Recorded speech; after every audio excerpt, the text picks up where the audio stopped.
Well, hello there, YouTube. I just signed off about 5 minutes ago of doing a almost 24-minute video. I thought I'd do a retake and just talk about the fuel injection changes I've done on this thing with the Screaming Eagle Super Tuner Pro. If you look up a Screaming Eagle Super Tuner, you'll see there's a Super Tuner Street and a Super Tuner Pro. The Street will not allow you under any circumstance to get the bike out of legal parameters as far as emissions. It essentially allows you to remap, reflash the bike for modifications you've done to them, whether it be exhaust or intake or 1200cc kit, whatever. But it still keeps it within legal emissions. You can't get crazy and alter some things and change injectors and all kinds of different things. The Super Tuner Pro is and I don't know if they even make the race tuner anymore. I think the Pro may be the replacement for it. I may be wrong there. I haven't seen the black box in a long time. This one's orange just like the Street, but it's the Pro version, and your ability to adjust mapping and fuel mapping and ignition mapping are endless. It's pretty crazy what you can do with it, and it can be used to tune it or set it up on a dyno, tune it on a dyno, or you can drive around and record your volumetric efficiency tables and play around with the mapping and the software, or based on what a dyno tells you, Anyway, I did a couple of VE records, or volumetric efficiency records. The low speed one, the higher speed one. Anyway, I just ran both of those through. I came back, did the low speed one, ran it through, made some changes, which I kind of figured it was running too fat at. Probably the biggest adjustment was at idle, oddly enough. The slow speed run, I kind of drove through town there in Longview. I took a lunch, actually a long lunch, and did it. But you could smell it sitting at a light. It was like, wow, this thing, it smells like an old gold wing. But anyway, ran that through, made the adjustments, then took it for the higher speed. Not really higher speed, but one where you're revving through the RPM range at different throttle positions, and then I play around with different loads, top gear roll on type things, and like racing from a stop, just give her all she's got. And I ran that through, and oddly enough, it made very, very, very few. I think there was somewhere around the mid-range that was like a 4% increase in fuel, and there was like these weird half percents and just little tiny adjustments here and there. But yeah, so it's I rode it home, and I've been riding it here for half an hour now, and as I mentioned in the first little clip, it's just so long, and I talked about so many different things that it'll be tough. I want to make this one talking about the fuel injection. The bike overall, a much broader RPM range that the power is delivered. It was kind of narrow before, where it made good power, good usable power. I mean, you could run it anywhere, and it was fine.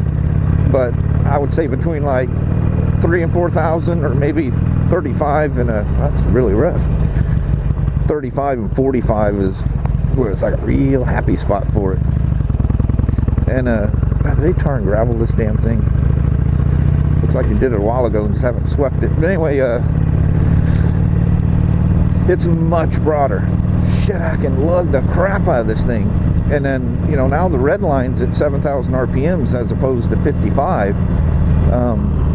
It's crazy sounding when you rev this thing out. Just nuts. Overall, it's smoother, it's crisper. Revs a lot quicker. It I mean, just overall more responsive.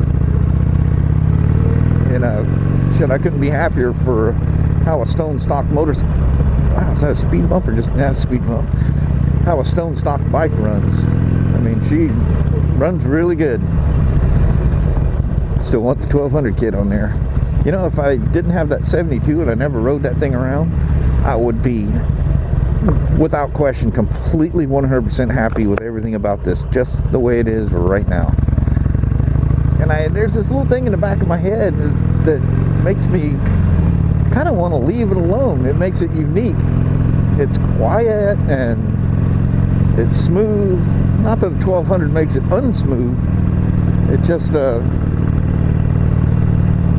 you know, I'll lower my gas mileage. But I am gonna, initially, I'm gonna leave the 883 gearing in this thing. Because it'll be hella quick. Shit, even with my shield cracked, I'm fogging up. But yeah, for you guys that you know, painstakingly watch that godforsaken video, I watched that thing and I was like, God damn, I hate that, because as you know, or maybe you don't know because I don't post them, but even when I edit the shit out of my videos, they end up being crazy long. But anyway, it takes me forever to explain something, probably just like I'm doing right now. So, you know, I said to myself, well, I'm gonna do an unboxing and a flash of the with the Super Tuner, put the Stage-1 on the old iron. So I'm trying not to spend a lot of time, so I'm flying through. What did I just hit there? Some gravel. Right now, I got good time to have my hands off the bars, huh? That's cool as hell.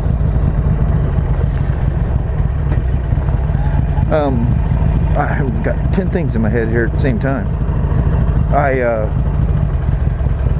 When I feel that pressure to try to get everything out all at once, I listened to myself back and I was like, geez, dude, you just need to slow the hell down. I'm trying to explain everything really quick, and I'm thinking, I can't let this I need to say everything, but I can't let the video get too long, and I'm like skipping around like a goofball.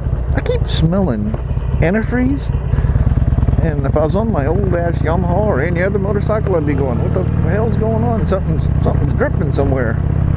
But for obvious reasons, the coolant is not coming off of my Sportster.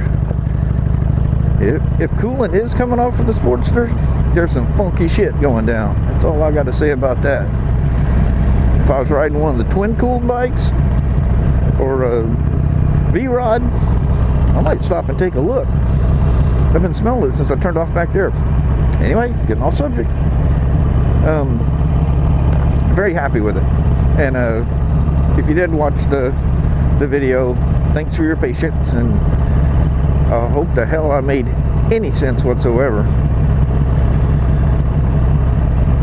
But loving it. Whether it's got a horsepower gain, probably not. I imagine there's probably something. If you were to run on a dyno before and after, I'm sure you'd see some numbers, but it's nothing like doing an airbox mod or exhaust or something like that. It just makes everything work exactly like it's supposed to. Knocks that strict, over lean, overheated, you know, God, they got to be so strict. And what amazes me is I left the base. I left it at a 14.6 to 1 air fuel ratio. I see no reason to change it whatsoever. The exhaust on this thing, if you look at any stock, non-altered street legal motorcycle of current, that's current, you'll notice the exhaust it almost looks, well, it does look like it's running too lean. I mean, the only thing you'd see out of the exhaust tips on this thing was that it got hot, you know, as the metal does when the exhaust is running through it. now you look at it, it's got a nice color to it. You can tell that it's not factory lean anymore. But the fact that it alters, you know, fuel mapping, ignition mapping, you know, that Stage-1 thing does a lot. And me doing the recordings for it, the biometric efficiency recordings, it essentially just fine tunes it. And it's kind of telling it, yeah, you got a stock airbox and shit on it. So anyway, it's just a fine tune thing, and I'm very, very happy with it. So I think I've mentioned it in some comments, but I really haven't ridden it enough to, I still haven't. You know, it's probably unfair for me to, you know, give any kind of review, but I notice enough difference that I think it's worth mentioning at this point. It'll be interesting to see what it does to my fuel mileage. And I hear the exhaust now. There's a definite difference in the exhaust note. It sounds throatier. I didn't do anything to the exhaust. It's just the different fuel and ignition mapping going through it. So if you guys can find a dealer that'll flash your stock 883 with a Stage-1 flash at somewhat of a reasonable price, do it. It's worth it. Definitely runs better. I'll let you know what the guy, I haven't filled up. I topped off the day that I did the mapping, but we'll burn a tank through this bad boy and see what she does after that. So I finally leave my house, and well, I don't want to get too far off subject here. Yeah, see, already made it 11 minutes. Sun came out at about 2. I didn't get out of there till 2:30. By the time I gathered all my shit, I just thought I was going to be fogged in the rest of the day, and thought I'd mess around with videos and stuff, and all of a sudden, boom, sun comes out, and what the hell, I'm going for a ride. And I go north here to Chehalis. Well, the fog's really high here. It's not low like it was in my house, but nevertheless, I'm back in the fog again. It was beautiful sunshine when I left my house. It kind of sucks. Here's my favorite little motorcycle parking area right here. So, hey, all the windows are covered up behind the gated deals there. So anyway, I'm gonna let you go. I'm very happy with the Stage-1 mapping and the little bit of fine tuning I've done. So, we'll talk more about it later. We'll talk at you later. 12 minutes, almost 13. Sorry.